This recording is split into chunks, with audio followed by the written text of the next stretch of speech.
6ನೇ ಪ್ರಶ್ನೆ, ಸಾಮಾಜಿಕ ನ್ಯಾಯ ಸೋಷಿಯಲ್ ಜಸ್ಟಿಸ್ ಎಂದರೆ ಏನು?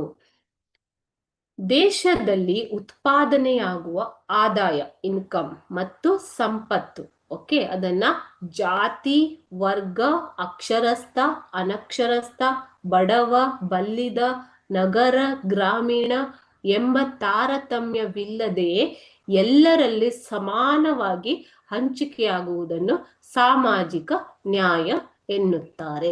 ಈಗ ಸಂಪತ್ತು ಒಂದು ಕಡೆ ಕ್ರೋಢೀಕರಣವಾದರೆ ಶ್ರೀಮಂತರಲ್ಲಿ ಹೆಚ್ಚು ಅಥವಾ ನಗರ ಪ್ರದೇಶಗಳಲ್ಲಿ ಹೆಚ್ಚು, ಅದೇ ರೀತಿ ಅಕ್ಷರಸ್ಥರಲ್ಲಿ ಜಾಸ್ತಿ ಸಂಪತ್ತು ಅಥವಾ ಆದಾಯ ಕ್ರೋಢೀಕರಣವಾದರೆ ಅದನ್ನ ಅಸಮಾನತೆ, ಆರ್ಥಿಕ ಅಸಮಾನತೆ ಅಂತ ಹೇಳ್ಬೋದು ಅಲ್ವಾ.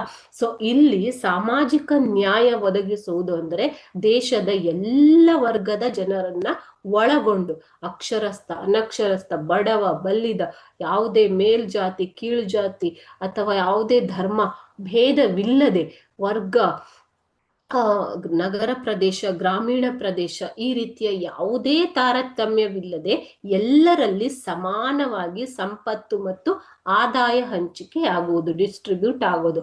ಸೊ ಇದನ್ನೇ ಏನಂತ ಕರೀತಾರೆ? ಸಾಮಾಜಿಕ ನ್ಯಾಯ ಅಂತ ಕರೀತಾರೆ. ಸೊ ಪಂಚವಾರ್ಷಿಕ ಯೋಜನೆಗಳು ಸಾಮಾಜಿಕ ನ್ಯಾಯವನ್ನ ಸಾಧನೆ ಮಾಡುವುದಕ್ಕೆ ಗುರಿಯನ್ನ ಇಟ್ಟುಕೊಂಡಿವೆ ಅಲ್ವಾ. ಸೊ ಅದಕ್ಕೋಸ್ಕರನೇ 2007ರಿಂದ 2012ರಲ್ಲಿ 11ನೇ ಪಂಚವಾರ್ಷಿಕ ಯೋಜನೆ ಇನ್ಕ್ಲೂಸಿವ್ ಗ್ರೋತ್, ಎಲ್ಲರನ್ನು ಒಳಗೊಂಡ ಅಭಿವೃದ್ಧಿಯತ್ತ ಒಂದು ಗುರಿಯನ್ನ ಇಟ್ಟುಕೊಂಡಿತ್ತು ಅಲ್ವಾ ಮಕ್ಕಳೇ. ಸೊ ಈ ರೀತಿ ಸಮಾನವಾಗಿ ಸಂಪತ್ತು ಮತ್ತು ಆದಾಯ ಹಂಚಿಕೆ ಆಗುವುದೇ ಸಾಮಾಜಿಕ ನ್ಯಾಯ.